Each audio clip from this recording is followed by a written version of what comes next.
Hello students, कैसे हो आप लोग? सब बढ़िया है, सब मजे में है, ओके रिपोर्ट है, सब ठीक है। तो स्टूडेंट्स, आज की वीडियो बहुत इंपॉर्टेंट होने वाली है। और इंपॉर्टेंट क्यों होने वाली है, देखिए इस क्वेश्चन को देखिए। ये प्रीवियस ईयर पेपर्स में 2016 के पेपर में आया हुआ क्वेश्चन है और ये पूरे 5 मार्क्स का क्वेश्चन था, जो कि आज की इस वीडियो के टॉपिक्स पे बेस्ड था।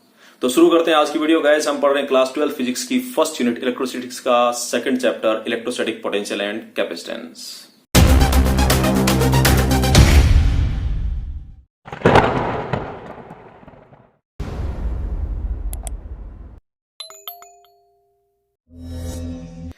तो स्टूडेंट्स, इस वीडियो में जो टॉपिक्स हम कवर करने वाले हैं उनमें सबसे पहले इक्विपोटेंशियल सरफेसेस पढ़ेंगे और उसके कुछ एग्जांपल्स भी देखेंगे। उसके बाद नेक्स्ट पॉइंट होगा हमारा इलेक्ट्रिक फील्ड और पोटेंशियल के बीच में रिलेशन, और लास्ट पॉइंट होगा सिस्टम ऑफ चार्जेस की वजह से पोटेंशियल एनर्जी क्या होती है। तो पहला पॉइंट देखते हैं, इक्विपोटेंशियल सरफेसेस। देखिए, इक्विपोटेंशियल सरफेस नाम से भी समझ आ रहा है, इक्विपोटेंशियल मतलब जहां पोटेंशियल सेम रहे ऐसी सरफेस। तो इक्विपोटेंशियल सरफेस को समझने के लिए एक छोटा सा एग्जाम्पल देखते हैं। देखिए, हमने देखा है कि अगर एक पॉइंट चार्ज हम लें, मान लीजिए प्लस क्यू चार्ज हमने लिया, तो इस पॉइंट चार्ज के बाहर इलेक्ट्रिक फील्ड लाइंस किस तरह से बनती हैं। इस तरीके से कुछ इलेक्ट्रिक फील्ड लाइंस हम बनाते हैं, ये चीज हम बना सकते हैं। और अगर हमें इसके लिए पोटेंशियल का फॉर्मूला देखना हो, पोटेंशियल का फॉर्मूला इसके लिए क्या होता है, तो V इक्वल्स होता है 1/4πε0 Q/R, ये होता है। अब मुझे आप एक बात बताएं कि अगर इसमें देखो, वैसे 1/4πε0 कांस्टेंट है और Q हमने जो चार्ज लिया वो कांस्टेंट है, तो अगर इस R को हम चेंज ना करें, यानी डिस्टेंस को चेंज ना करें, तो वो सारे पॉइंट्स जहां पे ये R सेम रहेगा वहां पे पोटेंशियल भी सेम होने वाला है। और ऐसी सरफेस कैसे बनेगी, ऐसे पॉइंट्स कैसे मिलेंगे, तो एक अगर पॉइंट चार्ज ले रहे हैं तो उससे R डिस्टेंस, सेम डिस्टेंसेस पे अगर हम अलग अलग पॉइंट्स देखें तो वो सारे पॉइंट्स एक स्फीयर के ऊपर आने वाले हैं। यानी उन सब पॉइंट्स को मिला के एक सरफेस बनाए तो वो एक स्फीयर बनेगा, और इस सरफेस के सारे पॉइंट्स ऐसे होंगे जिन पे हमें पोटेंशियल सेम मिलने वाला है। यानी ये जो सरफेस बन रही है, एक स्फेरिकल सरफेस, ये एक इक्विपोटेंशियल सरफेस होगी। किसके लिए? इस प्लस क्यू पॉइंट चार्ज के लिए। यानी अगर इसके बाहर हम इक्विपोटेंशियल सरफेस बनाएं तो वो कुछ इस तरीके से होने वाली है। उसके बाद अगर इस R को, ये मान लीजिए पहली सरफेस बनाई जो पहली R1 रेडियस के लिए बनाई हमने। अब अगर हम रेडियस को बढ़ा दें और नया पोटेंशियल देखें, तो एक सरफेस और मिलेगी जहां पे कोई R2 डिस्टेंस हो, R2 रेडियस हो इसके सेंटर से, तो ऐसी सरफेस इसके बाहर मिल जाएगी हमें। और इस R को चेंज कर करके ऐसे हम कई सारी सरफेसेस इसके बाहर बना सकते हैं, और वो सारी कैसी होंगी? Spherical surfaces. और ये सारी स्फेरिकल सरफेसेस इक्विपोटेंशियल सरफेसेस होंगी।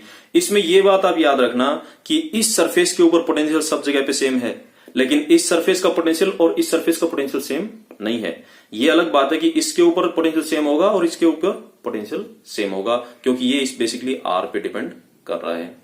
तो ये है इक्विपोटेंशियल सरफेस, जो हमने एक एग्जांपल देखा। अब इसको अगर हम डिफाइन करना चाहें कि इक्विपोटेंशियल सरफेस क्या है, तो हम इसको कुछ इस तरह से लिख सकते हैं।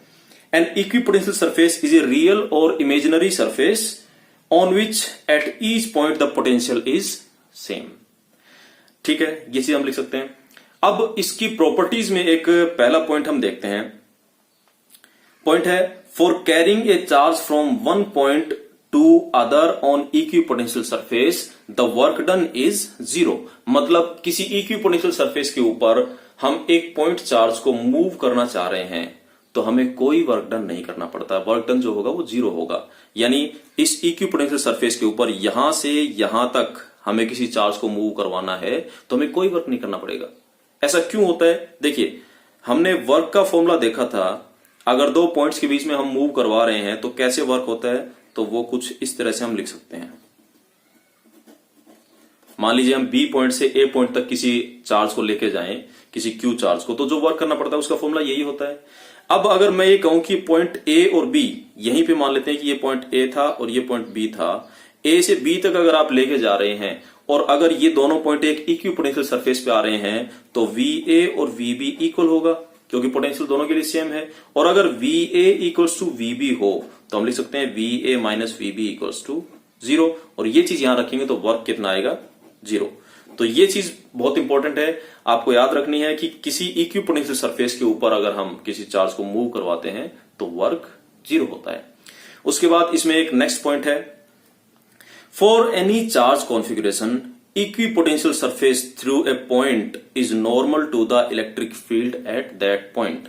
मतलब ये जो इलेक्ट्रिक फील्ड लाइंस हैं ये इस इक्विपोटेंशियल सरफेस से परपेंडिकुलर रहेंगी जिस भी पॉइंट पे ये मिल रहे हैं, यानी ये सारे पॉइंट्स पे यहां पे परपेंडिकुलर हमें इलेक्ट्रिक फील्ड मिलने वाला है।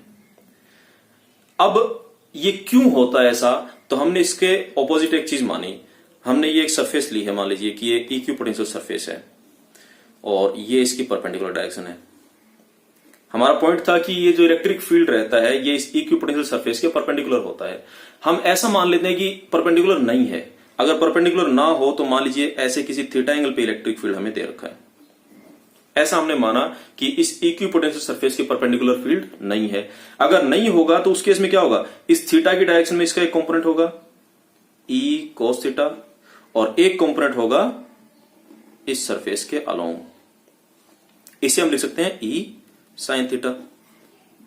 अब एक चीज ध्यान दें, अगर इस सरफेस के अलोंग हमें इलेक्ट्रिक फील्ड का कोई कंपोनेंट मिल रहा है तो इलेक्ट्रिक फील्ड बेसिकली किसे रिप्रेजेंट करता है, फोर्स को इधर रिप्रेजेंट करता है, यानी इस डायरेक्शन में कोई फोर्स है।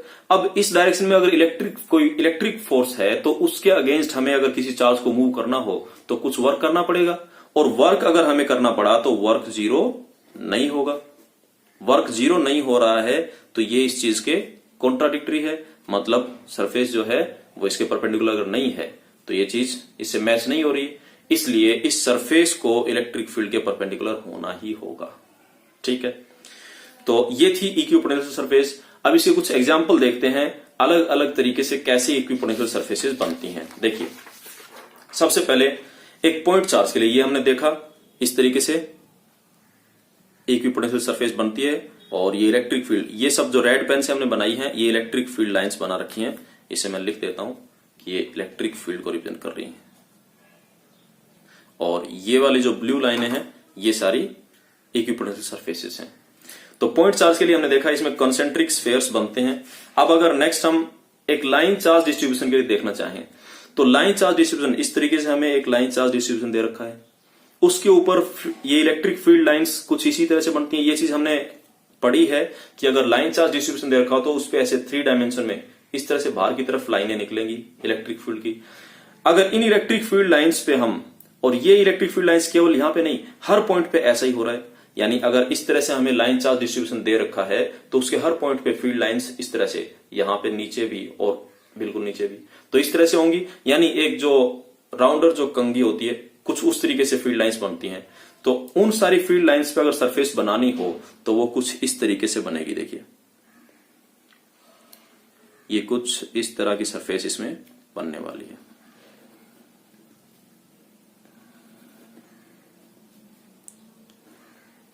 इस तरीके से इसकी इक्विपोटेंशियल सरफेस बनेगी, यानी ऐसा एक सिलेंडर बनेगा जिसकी एक्सिस इस लाइन चार्ज डिस्ट्रीब्यूशन से मैच होगी।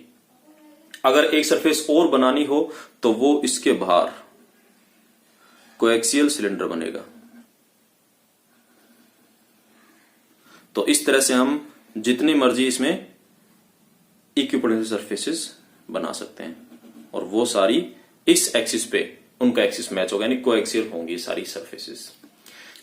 नेक्स्ट हमें यूनिफॉर्म इलेक्ट्रिक फील्ड दे रखा है, यानी इस तरह से फील्ड लाइंस दी हुई हैं, और हमें इसके लिए अगर इक्विपोटेंशियल सरफेस बनानी हो तो वो कैसे बनेगी।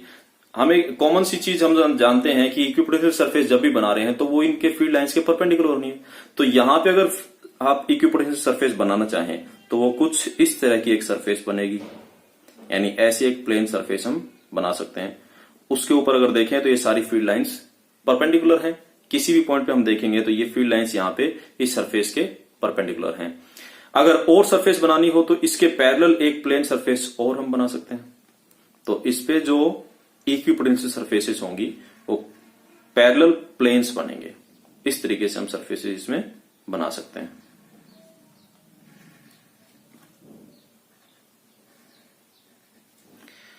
ठीक है।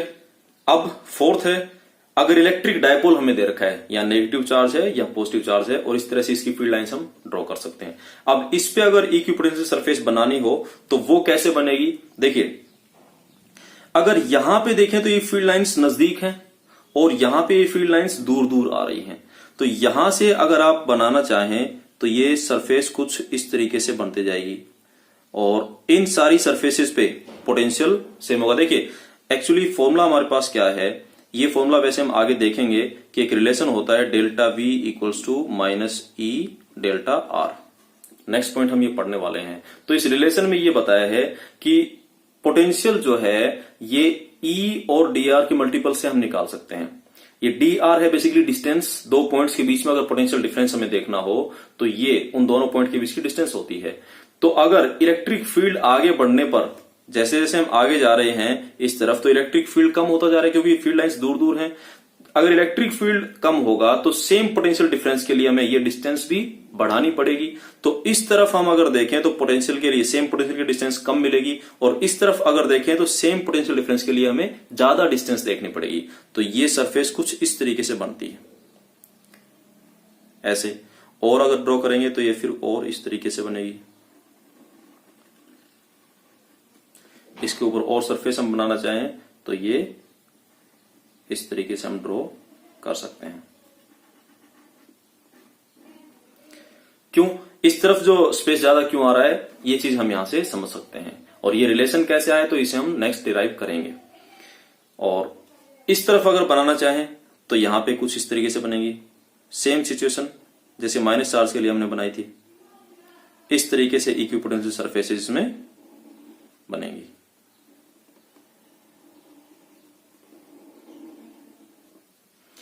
इनके बीच में अगर देखना चाहें तो वो कुछ इस तरीके से एक सरफेस बनेगी,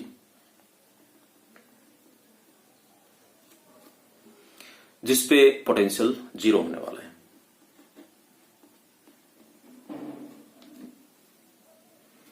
तो इस तरीके से हम एक डायपोल के लिए इक्विपोटेंशियल सरफेसेस बना सकते हैं।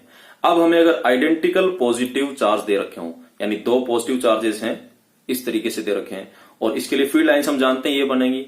अब यहां पे अगर हमें इक्विपोटेंशियल सरफेस बनानी हो तो इसमें देखिए, यहां पे फील्ड लाइंस कुछ इक्विपोटेंशियल सरफेस कुछ इस तरीके से बनेंगी। देखिए, ये इस तरफ थोड़ी सी नजदीक होंगी और यहां पे ये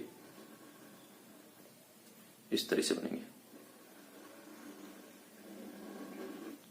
सेम इस तरफ भी हम बना सकते हैं।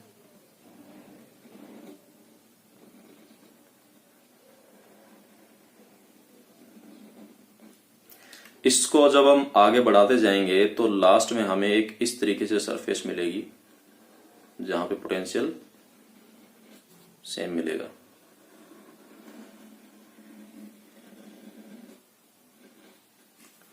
ये सरफेस कुछ इस तरह से आ रही है कि जैसे जैसे दूर जाएंगे तो दूर जाने पर इन दोनों से डिस्टेंस ज्यादा होगी, तो उस टाइम ये पॉइंट्स ऑलमोस्ट इससे सेम डिस्टेंसेस पे मान सकते हैं। तो इसलिए ये सरफेस इस तरीके से हम बना रहे हैं। तो ऐसी सरफेस मिलेगी हमें पॉजिटिव चार्जेस अगर दे रखे हो, एक पेयर दे रखा हो उसके लिए। तो ये थी इक्विपोटेंशियल सरफेसेस। नेक्स्ट हम पढ़ते हैं इलेक्ट्रिक फील्ड और पोटेंशियल में रिलेशन क्या होगा। देखिए कैसे पढ़ेंगे इस चीज को। जग तो रहे हैं ना, सो तो नहीं गए? हाँ, जगते रहे ना, ठीक है। तो देखें, हमें इलेक्ट्रिक फील्ड और पोटेंशियल में रिलेशन फाइंड करना है। हमने इस तरह से दो सरफेसेस ली, दो इक्विपोटेंशियल सरफेसेस ली। एक सरफेस ये है और एक इससे थोड़ी सी नीचे ये सरफेस है।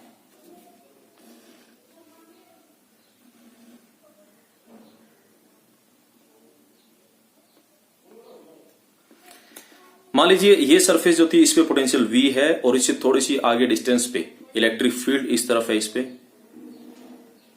इलेक्ट्रिक फील्ड की डायरेक्शन ये कुछ इस तरफ है, यानी नीचे वाली सरफेस से ऊपर वाली सरफेस की तरफ इलेक्ट्रिक फील्ड की डायरेक्शन है।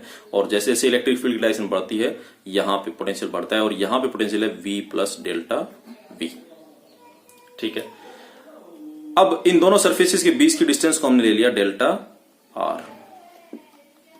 ठीक है। इस पॉइंट को हमने लिख लिया P और ये पॉइंट हो गया Q। ये P पॉइंट ऊपर वाले सरफेस पे है और Q पॉइंट नीचे वाले सरफेस पे। अब अगर हम इस P पॉइंट से Q पॉइंट तक किसी यूनिट पॉजिटिव चार्ज को मूव करवाना चाहते हैं तो जो हमें वर्क करना पड़ेगा, ये अगर इलेक्ट्रिक फील्ड हमें E दिया हुआ है तो वर्क को हम कुछ ऐसा लिख सकते हैं, E डेल्टा L, क्योंकि E क्या है, एक तरह का फोर्स है यूनिट पॉजिटिव चार्ज पे लगने वाला, और डेल्टा L क्या है, डिस्प्लेसमेंट। तो वर्क को हम फोर्स इंटू डिस्प्लेसमेंट लिख सकते हैं। और यहां से पोटेंशियल की फॉर्म में अगर लिखना चाहें तो क्या होगा, final potential V minus initial potential V plus delta V। इस तरह से हम लिख सकते हैं। भाई वर्क लिख रहे हैं हम P से Q तक लेके जाने का, तो पहला हमने लिख दिया फोर्स इंटू डिस्प्लेसमेंट से, दूसरा लिखा दोनों के पोटेंशियल डिफरेंस से। ठीक है, यहां से ये V माइनस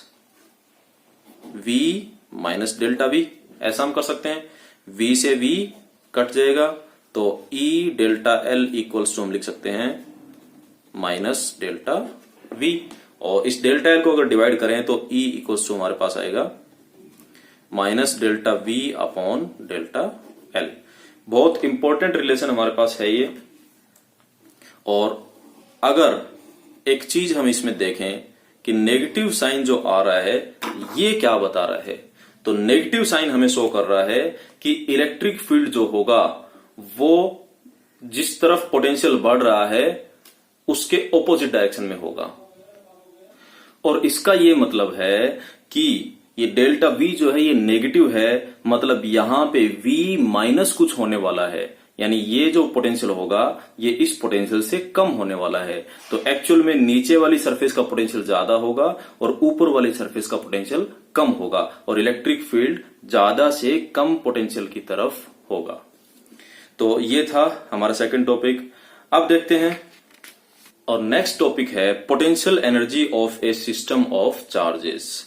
क्या मतलब है, देखिए इसका मतलब, जैसे ये 3 लोकेशंस ली हमने, ये 3 अलग अलग लोकेशंस हैं, और हम इन 3 लोकेशंस पे 3 चार्जेस को लेकर आने वाले हैं, Q1, Q2 और Q3।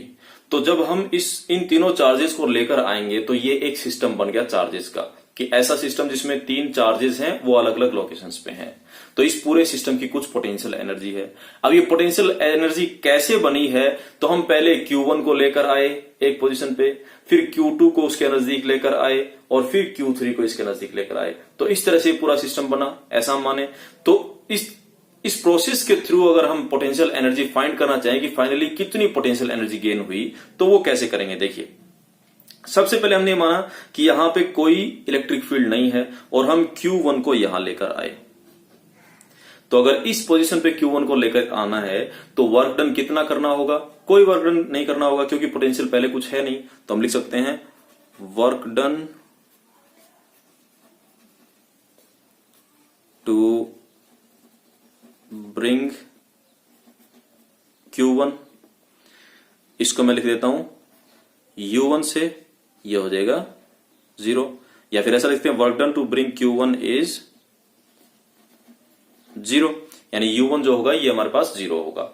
अब देखिए, मान लीजिए इससे ये जो डिस्टेंस है, यहां पे हम Q2 चार्ज को लेके आना चाह रहे हैं, तो इस डिस्टेंस को मैंने लिख दिया R12, और इधर जो डिस्टेंस है इसे मैंने लिख दिया R13। यहां पे थर्ड चार्ज को हम लेके आएंगे।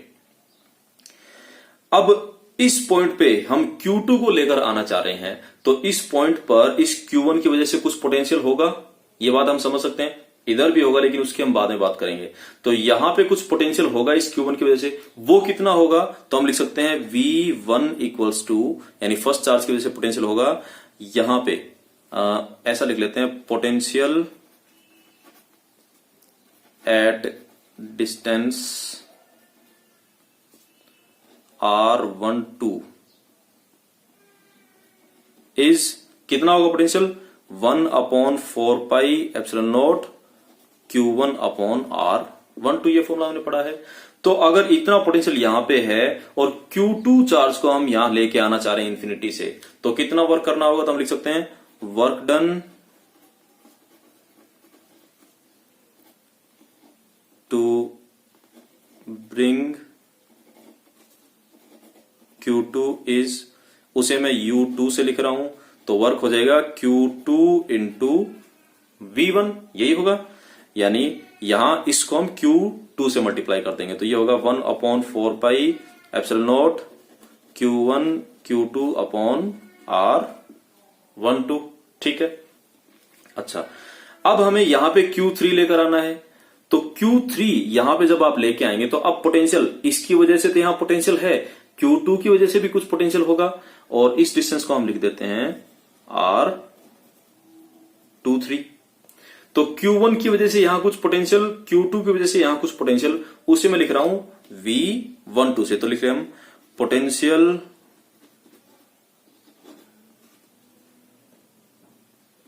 Due to Q1 and Q2 at third position. ये थर्ड पोजीशन ऊपर है हमारी, इस पोजीशन पे हम चार्ज Q3 लेकर आना चाह रहे हैं। तो पोटेंशियल देखें, पोटेंशियल कितना होगा V1,2 में लिख रहा हूं, ये हो जाएगा इसकी वजह से पोटेंशियल प्लस इस Q2 की वजह से पोटेंशियल, तो उसे हम लिख सकते हैं 1/4 pi epsilon not Q1 upon Q1 से डिस्टेंस R13 प्लस, अब Q2 की वजह से देखें तो ये होगा 1/4 pi epsilon not Q2 upon R23। तो वर्क कितना होगा Q3 को लेके आने के लिए, तो work done to bring Q3, work done होगा U3 से कर लेते हैं, थर्ड चार्ज के लिए वर्क डन।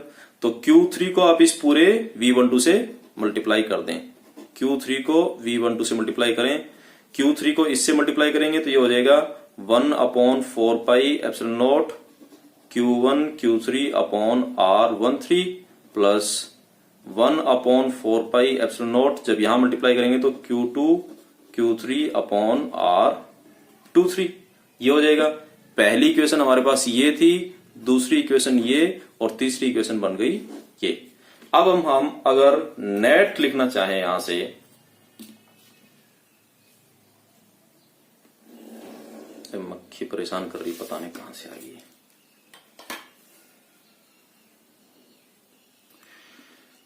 कोई ना, देखिए नेट वर्क डन कितना होगा, तो नेट वर्क डन कहें या नेट पोटेंशियल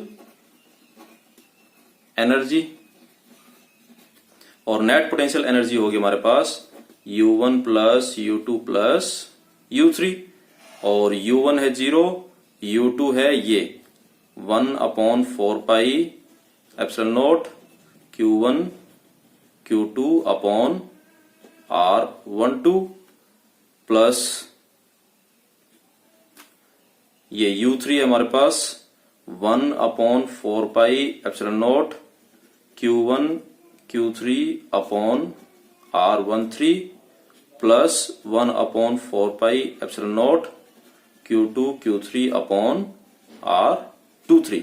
इस पूरी इक्वेशन से अगर हम 1/4 पाई एप्सिलॉन नॉट को कॉमन लें तो हमारे पास बचेगा Q1 Q2 upon R12 plus Q1 Q3 upon R13 plus Q2 Q3 upon R23।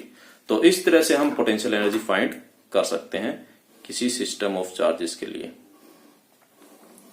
तो ये था हमारा लास्ट टॉपिक।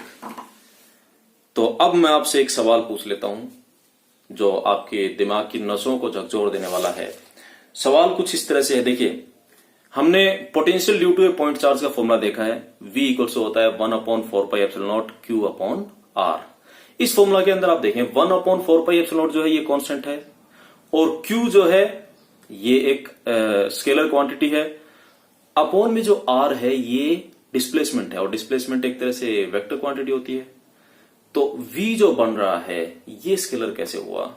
इस क्वेश्चन का जवाब आप लोग ढूंढना और मुझे कमेंट में लिख के बताना, फिर नेक्स्ट वीडियो में हम इसका जवाब जानना चाहेंगे, देखना चाहेंगे।